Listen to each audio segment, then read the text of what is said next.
Alors bonjour à toutes et à tous et bienvenue à ce point de marché du mardi 17 avril 2018. Yoav Nizar, très heureux de vous retrouver. Alors je vous laisse prendre connaissance de l'avertissement lié au risque de trading et ensuite donc on passera aux différentes stratégies, notamment sur le Forex et sur les paires en euros, des configurations intéressantes. Le trading avec effet de levier amplifie toujours les gains et les pertes. Un compte risque limité présente un risque de perte du capital investi. L'investissement sur compte titre présente un risque de perte en capital. IG fournit exclusivement un service d'exécution d'ordre. Cette présentation est donnée à titre indicatif et ne saurait être considérée comme un conseil ou une recommandation. Voilà, et bonjour à Raymond qui me confirme que le son et l'image fonctionnent bien, c'est parfait. Bonjour également à Luc, Ramzi, Benjamin et tous les autres. Donc n'hésitez pas également de vous servir de ce chat pour laisser vos commentaires et poser bien évidemment toutes vos questions. Alors, petit rappel, petit remerciement également, car vous avez été nombreux donc à répondre au petit questionnaire que vous recevez en fin de webinaire, donc il prend quelques secondes, quelques minutes. Je vous en remercie. Merci déjà pour d'avoir répondu et pour également le contenu de vos réponses. Pour ceux qui n'ont pas encore fait, n'hésitez pas, je vous prie à le faire, car en effet ça m'aiderait justement à répondre un peu plus à vos attentes et à donc améliorer la qualité de ce webinaire. Donc voilà, pour ceux qui n'ont pas fait, vous pouvez prendre une petite minute ou deux et répondre aux quelques questions qui vous seront posées suite à ce webinaire dans ce questionnaire. Alors où peut-on trouver le questionnaire? Écoutez, vous le retrouverez automatiquement en fin de webinaire. Voilà. Si vous ne l'avez pas reçu, n'hésitez pas à m'en informer.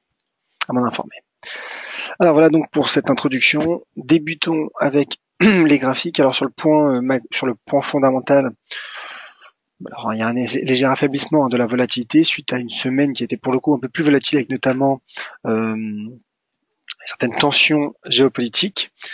Alors, d'un point de vue macroéconomique, il y a eu, on va en reparler dans quelques minutes lors de l'analyse de la livre sterling, mais en effet, il y a eu les chiffres de l'emploi au Royaume-Uni avec un taux de chômage qui continue de baisser, puisque le taux de chômage s'élève désormais à 4,2%, donc nettement inférieur, c'est inférieur aux attentes donc du consensus. On verra dans un instant comment la livre sterling a réagi, mais d'abord je voulais commencer par l'euro-dollar, car déjà il s'agit d'en effet de la paire la plus tradée sur le marché du Forex, mais également car il y a des configurations intéressantes à la veille des très importants chiffres de l'inflation attendus en zone euro, ce sera demain matin, en effet. Alors le cours qui, vous voyez, en données journalières reste finalement scotché à l'intérieur de cette tendance non directionnelle, de cette tendance latérale. Il reste encore soutenu par cette droite de tendance haussière et le cours qui est venu travailler les 1,24, qui est venu toucher les 1,24, même franchir légèrement les 1,24 ce matin, avant toutefois de se replier. Alors, je voulais vous montrer ce graphique intraday de l'euro-dollar qui arrive donc dans un instant. Ce graphique, voilà, en données 4 heures notamment, avec un indicateur que vous connaissez peut-être, ce sont les points pivots. Points pivots donc là qui sont paramétrés en données journalières. Et ce graphique données 4 heures montre en effet quelque chose, une configuration intéressante, puisque d'une part il y a un avalement baissier qui a pris forme sous ce pivot R1. Puisqu'en effet cet indicateur, les points pivots, donne finalement le point central que vous voyez en noir, donc le point pivot, avec 3 niveaux de résistance et 3 niveaux de support. Il en donne encore plus, bien évidemment, si on peut paramétrer, mais de manière standard, généralement, le cours donne 3 niveaux de résistance et 3 niveaux de support. Alors, ce qu'il faut savoir également concernant l'euro-dollar, donc en effet, il y a un avalement baissier en données 4 heures qui explique donc ce repli du cours qui part donc tester une oblique court terme formée donc depuis la séance du 6 avril, la séance donc du NFP, et qui correspond donc au support 1, au S1 à 1,2338. Alors toutefois, en effet à court terme, il y a la présence d'un risque baissier, mais si voilà on affine en données horaires, donc il reste en effet de la marge en intraday au cours pour tout simplement pour baisser, mais je me dis qu'un rebond sur ce ratio S1 paraît possible, tant finalement cela correspond à un seuil d'inversion de polarité sur les 1,2337. Pour le moment, le cours n'a pas encore cassé son point pivot. Certes, il y a une cassure en cours, mais elle n'est pas encore validée. Et si l'on regarde les bougies horaires, qu'avons-nous? Un doji, aux allures de marteau d'ailleurs, et pour le coup, un marteau inversé. Donc ce sont des bougies de retournement à la hausse qui sont positionnées sur le point pivot. Donc je me dis, en effet, qu'un rebond reste possible sur l'euro dollar à très court terme. Le cours qui d'ailleurs est venu se replier, est venu échouer donc sous ce R1 journalier suite à un doji. Donc sur ce graphique nous montre en effet la pertinence des points pivots, en tout cas en l'occurrence en ce moment donc sur le taux de change euro-dollar, et on verra comment pourrait réagir le taux de change euro-dollar, tout simplement en contact de cette zone de support, ce cluster entre donc la droite de tendance haussière et ce support S1 en données journalières. Voilà donc pour l'euro-dollar qui part tester des niveaux de support, mais qui n'a pas encore, selon moi, abandonné l'hypothèse d'un retour en direction des 24 $. Et je le répète, le principal catalyseur de la semaine aura lieu donc demain, puisqu'il y aura les chiffres de l'inflation qui seront publiés donc en zone euro. Et demain soir, il y aura la parution du livre beige de la Réserve fédérale. Voilà pour l'euro-dollar. Donc on va passer au GBP-USD. N'hésitez pas à me dire ce que vous en avez pensé de cette stratégie sur le chat. Le GBP-USD également, qui a enfin atteint notre objectif énoncé il y a de nombreuses semaines, qui consistait à viser un retour sur ce point initial de ce triangle à 1,43 et 40, le cours légèrement franchi, et comme un peu finalement l'euro-dollar qui subit un repli sous résistance, qui est donc plutôt logique et cohérent selon l'analyse technique. Alors toutefois, le cours en effet à ce stade pourrait prolonger son repli à court terme sur cette ancienne résistance à 1,4263, mais le signal haussier donc serait toutefois relancé en cas de franchissement des 1,4340, puisque si vous vous rappelez bien, avec ce graphique en données hebdomadaires, le signal haussier avait été donné à deux moments, selon moi. D'une part, lorsqu'il a rebondi sur ce support de long terme à 1,3766, et d'autre part lorsqu'il a franchi, ici vous voyez en clôture hebdomadaire, cette oblique. Il a surtout donc validé un fanion qui est une figure de continuation. Donc l'analyse technique a été respectée, et comme je l'expliquais, à ce stade, donc dégager tout de suite une autre stratégie haussière en swing trading serait risqué sur l'analyse technique, car il y a une résistance à 1,4340. Toutefois, en cas de franchissement, donc en cas de clôture hebdomadaire au-dessus d'un 43,40, clairement le potentiel haussier serait relancé, le signal technique haussier serait donc a priori donné, et auquel cas la stratégie haussière serait donc relancée pour cibler les 1,4610. Donc on voit que finalement le dollar américain rebondit face à l'euro et face à la livre sterling,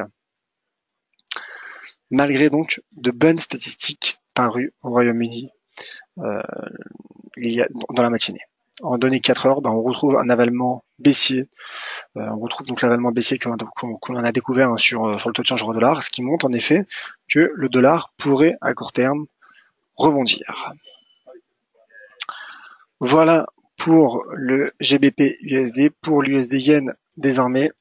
Alors l'USD Yen, je ne sais pas si vous vous en souvenez, mais vendredi dernier, je mettais en évidence dans le point de marché cette configuration des pôles tête-épaule inversés, alors que le cours travaillait cette ligne de coup à 107,76. Mais voilà, vendredi, le cours USD-Yen a finalement clôturé en effectuant une shorting star sous cette résistance, donc sur cette ligne de coup à 107,76, ce qui explique donc ce repli et cet échec du taux de change USD-Yen.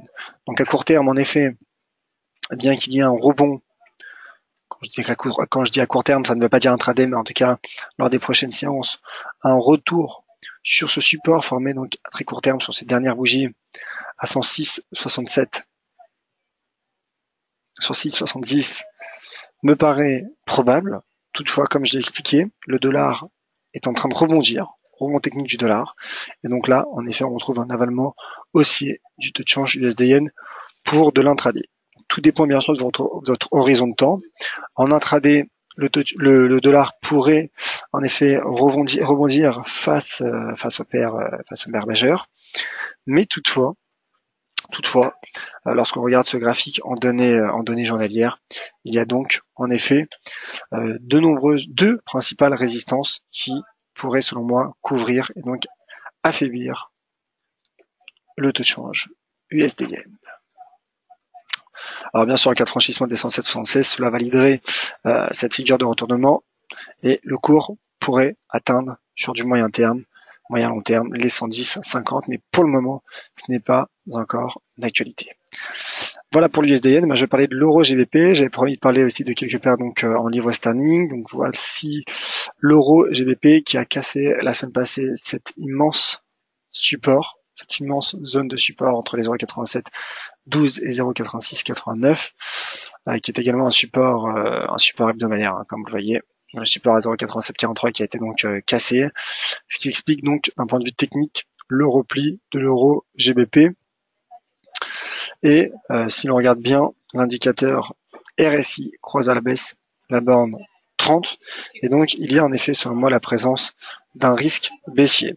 Sur du moyen terme, et comme je l'ai expliqué à l'intérieur d'un article vendredi dernier qui est paru sur dailyfx.fr, et je pense également que j'avais expliqué oralement via ce webinaire, l'euro GBP pourrait, sur du moyen long terme, retomber sur les 0,8472, ce qui correspondrait donc finalement au prochain niveau de support de taille. Voilà. Encore une fois, c'est une stratégie de moyen long terme. Nous sommes en données hebdomadaires, donc il ne faut pas s'inquiéter, je dirais, des quelques rebonds techniques qui pourraient prendre forme. Ce serait plutôt bon signe justement. Un cours avance rarement en ligne droite, mais en tout cas, lorsque je vois ce graphique, cassure de support et cassure également de support par le RSI. Le RSI qui s'enfonce en zone 30, ce qui est donc le symbole d'un marché baissier. Voilà pour l'euro GBP. Je voulais parler également d'une autre paire en euros, c'est l'euro CHF. Je vous invite également donc à retrouver plus de précision sur cette stratégie sur le site dailyfx.fr. L'euro CHF qui est donc tout simplement en train d'accélérer, il accélère la cadence, comme vous voyez avec ce graphique, le cours qui a franchi la semaine passée une première résistance et qui vient de franchir une nouvelle résistance à 1,1881 et évolue désormais au-dessus des 1,19 francs suisses. Le franc suisse est en train de lâcher prise. Je parlais du RSI il y a un instant sur l'euro GBP. Le RSI de l'euro CHF croise à la hausse, la borne 70, et donc c'est un effet plutôt bon signe pour le taux de change euro CHF qui prend tout simplement la direction du seuil symbolique à 1,20, le seuil en effet à symbolique à 1,20 qui correspond donc à l'ancien taux plancher de la BNS qui pourrait donc être retrouvé par le taux de change euro CHF. Donc stratégie haussière sur du court et moyen terme sur l'euro CHF tout simplement, et donc baissière pour le franc suisse. Voilà pour ce tour d'horizon Forex. Un mot sur le cours de l'once d'or que je suis, en tout cas dont j'en parle de plus en plus sur ce webinaire. L'once d'or qui est ma stratégie de la semaine. Je rappelle que chaque lundi, vous pouvez retrouver un point de marché donc à 16h, point de marché court dans lequel j'évoque une stratégie de la semaine. Pour ceux qui n'étaient pas là hier, ma stratégie donc portait sur le cours de l'once d'or et c'était une stratégie baissière. J'ai également publié un article pour retrouver sur le site dailyfx.fr.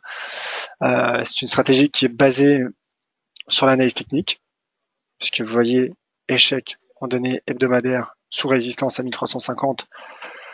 Donc je pense en effet que sur du moyen terme, le cours pourrait retomber sur son support à 1314 $, important niveau de support.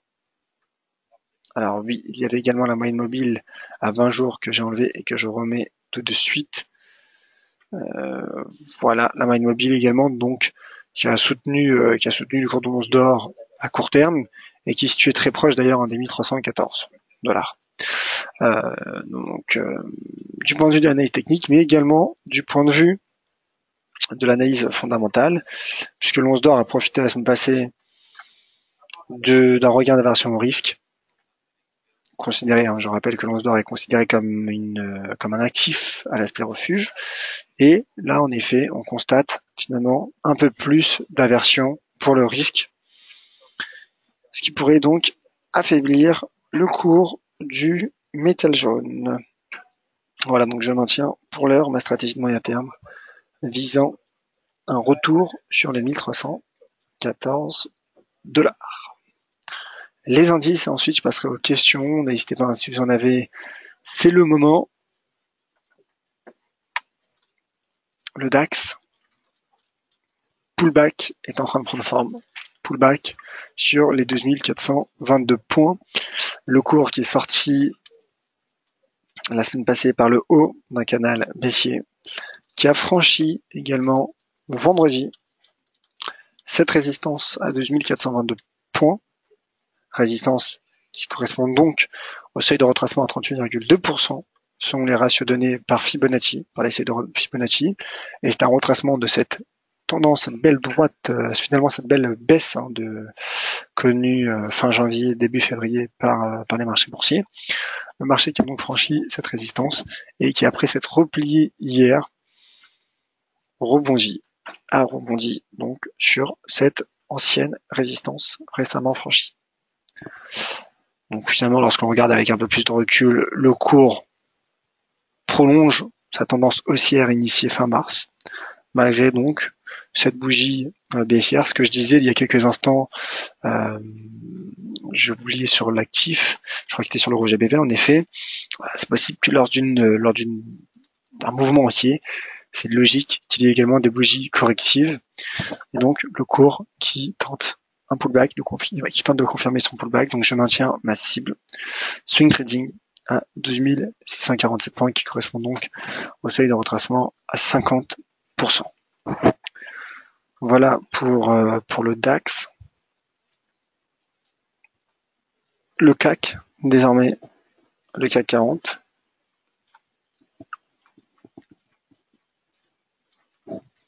Donc voici mon graphique. De manière similaire, le CAC qui a également effectué un pullback après avoir franchi les 5300 points. Pullback et le cours qui reprend la direction d'une part de ce sommet, donc ça c'est pour du très court terme à 5380 points, et qui également reprend la direction des 5415 points, qui est un ancien niveau de résistance sur le CAC. Et pour être complet, je vais également parler du FTSE qui se repliait sous une magnifique résistance. Alors, mon graphique du FTSE,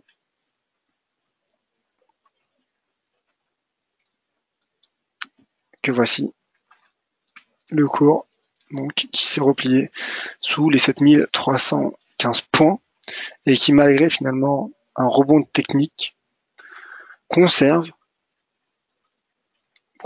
un risque sous cette résistance. C'est vrai que le CAC et le DAX ont franchi leur niveau de résistance.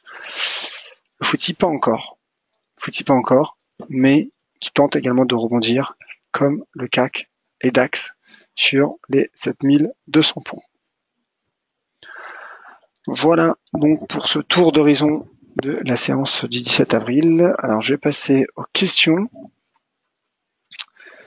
Les questions donc sur le GBP. En commentaire d'ailleurs sur le GBP de Raymond. Beau trade pour celui qui l'a pris et tenu. En effet, c'est vrai que le GBP-USD présentait une configuration vraiment intéressante, mais c'était sur du long terme. Cette stratégie avait été donnée, il me semble, le mois dernier, voire un peu plus longtemps. Donc, je le dis souvent, tout dépend en fait de votre horizon de temps. Sur les graphiques hebdomadaires, en effet, on peut être haussier sur une stratégie de moyen long terme, à la différence par exemple d'une stratégie court terme ou intraday. En effet, celui qui a tenu donc ce trade et qui s'est donc positionné au bon moment peut être heureux, je l'espère. Alors l'euro CHF, est-il trop tard pour l'acheter? Encore une fois, tout dépend de votre horizon de temps. C'est-à-dire, je m'explique. En effet, si vous visez un seuil d'invalidation à 1,1881 et que vous visiez par exemple 1,1950, votre ratio A3 serait optimisé. Alors, pas de la meilleure manière, ce sera peut-être légèrement en effet un peu tard, mais vous aurez toujours un ratio A3 favorable. Tout dépend en fait de votre objectif. Pour ma part, comme j'expliquais, je pense que 1,20 pourrait être atteint à moyen terme, mais en effet, comment se protéger de cette stratégie? Alors il y a oui, en effet, cette droite de tendance haussière, peut-être également un 18,34. Donc en effet, ce serait un peu compliqué d'optimiser cette position. Toutefois, je pense qu'attendre un retour, un éventuel bien sûr retour, sous 1,20 pour ensuite voir comment le marché réagit, est-ce qu'il est résilient, est-ce qu'il propose par la suite un pattern, une configuration baissière sous 1,20 pour donc dégager ensuite une stratégie de repli, pourrait également être une des stratégies à adopter sur du moyen terme. Un mot sur le NZD USD, demande Ramsey, bien sûr. Le NZD USD qui se replie sous cette résistance. Très belle résistance. Que voici. Le cours qui se replie donc sous les 0,74, 0,7380. Et le dollar américain donc rebondit également face au dollar néo-zélandais. Donc à court terme, le cours part tester, c'est quasiment fait déjà, les 0,7295. D'ailleurs, je rappelle donc que d'un point de vue technique, c'est plutôt logique que le NZD-USD se replie suite à cet avalement haussier formé vendredi en données journalières. Donc en effet, à court terme, il y a un risque baissier. Voilà, comme je l'indiquais hier donc sur Twitter, un retour sur les 0,7295 $ paraît probable finalement, puisque d'une part il s'agit du prochain niveau de support, mais également de la moyenne mobile 20 jours.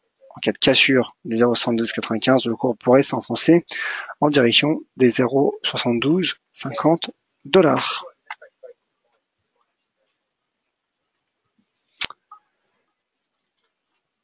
Alors, Fred qui demande un mot sur l'AUD NZD. On regarde ça tout de suite. L'AUD NZD qui rebondissait sur sur une droite de tendance haussière. Le cours qui arrive, je demande juste un instant.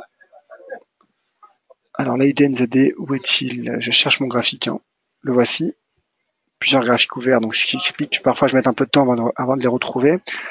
Alors l'AUD NZD, écoutez, je maintiens pour l'heure mon objectif à 1,0640. Alors là encore une fois, c'est peut-être un peu trop tard pour de nouveau dégager cette stratégie, mais je rappelle donc que cette stratégie a été donnée suite à ce rebond, suite d'ailleurs à ce marteau en données journalières sur cette oblique de long terme.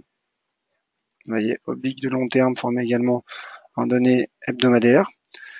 Et vous voyez, en données hebdomadaires, également eu, donc on retrouve un marteau qui est plus beau d'ailleurs en données hebdomadaires, qui s'explique donc ce potentiel haussier à court terme de change AUD NZD qui pourrait également, selon moi, atteindre les 0,6665.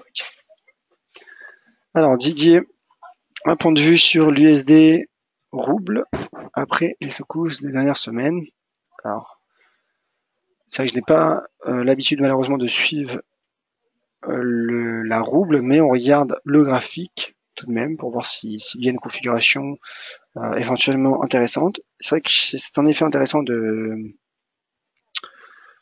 regarder parfois des devises un peu exotiques.